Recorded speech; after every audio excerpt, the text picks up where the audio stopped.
Hey guys, how you doing today? Just out and about. I stay up pretty late these days, so I'm getting a late night one. My big question is, hey, do you think the Canadian government is going to declare the Yemeni genocide a genocide? You know, the Canadian government who just recently declared a non-existent genocide a genocide in China with the Uyghurs, right? Unanimously with the abstention of Justin Trudeau and his cabinet. Really interesting abstention there, eh? Why do we think Justin Trudeau would abstain on a vote declaring a non-existent genocide a genocide? So now that this non-existent genocide has been declared a genocide, do you think they're going to declare the genocide a genocide? Oh, which genocide am I talking about? Yeah, the Yemeni genocide, right? The Yemeni genocide that is still unfolding under Joe Biden's leadership. It started underneath Obama. It continued underneath Donald Trump. And now Joe Biden has no intention whatsoever of making this genocide stop. And how do we know it's a genocide, right? How do we know there isn't just like another clandestine intelligence organization attempting to deceive the populace into believing that there's a genocide in Yemen when there isn't one, the way that they're doing with the Uyghur genocide in China? So how do we know that this is actually a genocide? Well, it's because the people of Yemen themselves just all got together in a city of Amman and held a protest about it. Like, where is the giant protest of Uyghurs in China? If that occurred, the United States would never shut up about it, right? They would always talk about it. It would be the number one talking point for months and months and months and months. The Yemeni do an actual protest in front of everybody for everyone to see, sending letters out to international AIDS rights groups, human rights organizations, to help the Yemeni people during an actual genocide that is actually unfolding within their borders, and absolutely nothing. We can't get the Canadian government to declare it a genocide, but oh yeah, for sure, they'll go ahead with a CIA propaganda piece. And the fact that it was unanimous, that's the thing that kills me the most about it. The fact that it was completely unanimous when we are currently selling arms to the Yemeni genocide, right? To continue the Yemeni genocide. The Americans have completely blockaded the region. The Yemeni people call it a siege because that's what it is. They can't get access to their port. They can't get access to international aid. They can't get access to help from the outside world. They have been besieged by America, Saudi Arabia, and the rest of the Western world. Canada's involvement in it is certain. Justin Trudeau is completely complicit in this genocide, beyond the shadow of a doubt. He's the Prime Minister, and he's selling weapons to the Saudi Arabians, specifically so that they can commit this genocide in Yemen.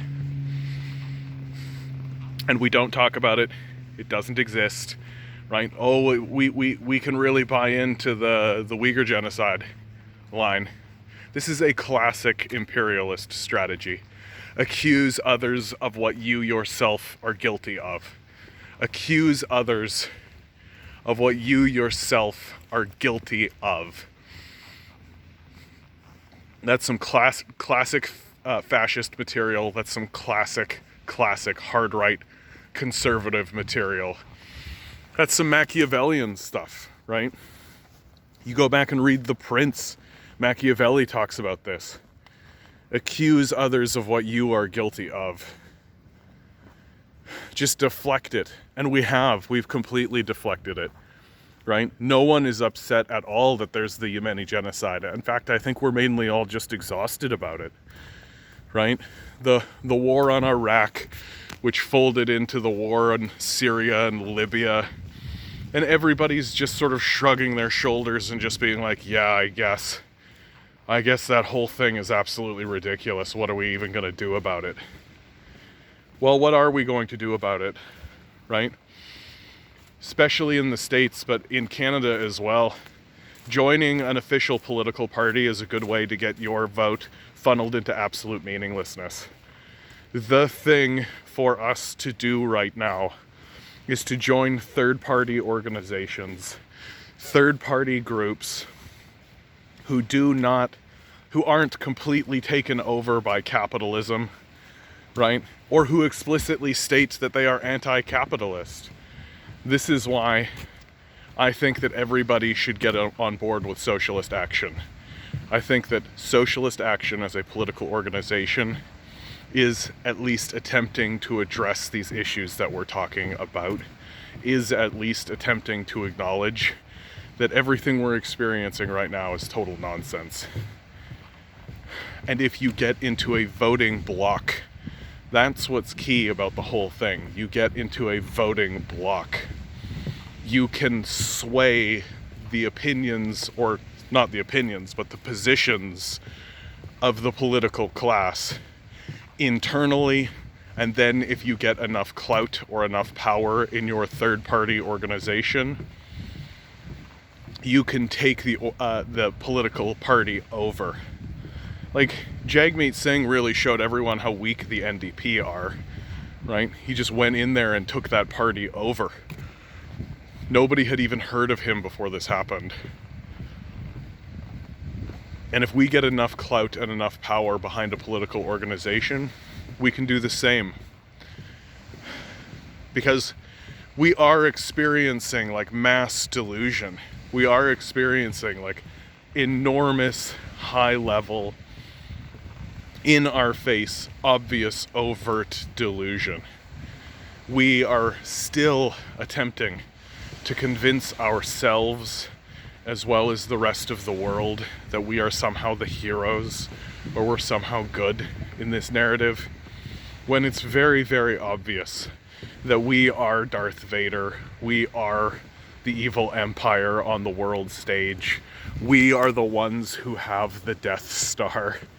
Like, we are the ones that are going to have to answer, ultimately, for these overt and obvious crimes that we are completely complicit in and completely actively pursuing, while simultaneously attempting to convince the world that, no, the true bad guys, the ones who are actually the bad guys, are a people who are not doing any genocide whatsoever, who have literally built up an economy in the last 20 years to rival that of the United States. They've lifted huge sections of their population out of poverty, and they actually have a plan to do it. Like, the Americans lose their minds when they talk about China and immediately start calling them this barbarous, evil sort of place. But the Americans treat their own citizenry far worse than the Chinese commit their citizenry. During the COVID crisis, the Chinese took care of their citizens. They made sure that they had food and shelter in the middle of a crisis, right? That's the reason why they were able to eradicate the virus so quickly in their borders, even though they were the originating state. And America abandons its people. It's currently abandoning its own people. And yet I'm supposed to go along with this narrative that the nation that's actively committing a genocide while simultaneously abandoning its own people is supposed to be the good guys. And the people I'm supposed to be skeptical of are the people who are attempting to help others because they bear the name of communist, right? And this is always what it comes down to.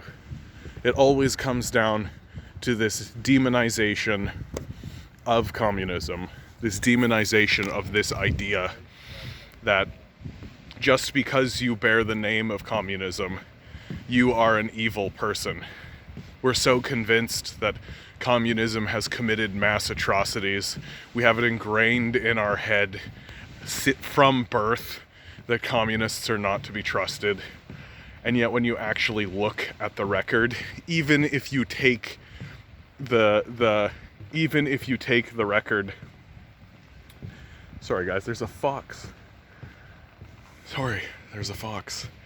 Even if you take the atrocities that are laid at the feet of communism, and you just fully accept their existence, and you put them in a tiny little pile beside the same atrocities that capitalism has done, it's not even close who comes out on top of that conversation. It's not even remotely close. And it's frustrating that people, like a place like China has a double whammy against it. And a place like Yemen has a double whammy against it, right? It doesn't speak the language, and it doesn't, it's not English, they're Chinese. So that internal racist and xenophobe really gets a hold of the situation. And then on top of that, they're not using our economic system. They don't share our ideology. And so that hits us in this kind of tribal team building place. When the reality is, if you actually stopped and looked at these people, saw what they were actually doing, you'd realize they're fine. They're completely fine. They're normal, everyday, average people living their normal, everyday, average lives. They just don't live where you live, so they don't have the same books that you have. And I'm supposed to be like, better start a war about that, I guess.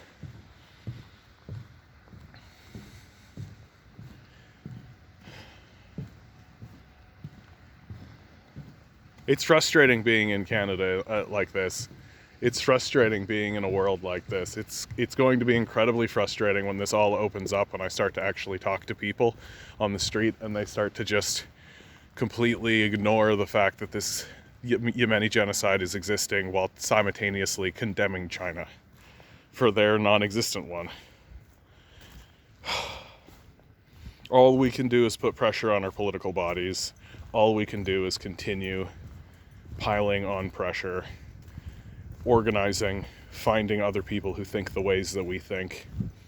Because the reality is that the Canadian Parliament is not going to declare the Yemeni genocide a genocide until we're apologizing for it after everyone is already dead.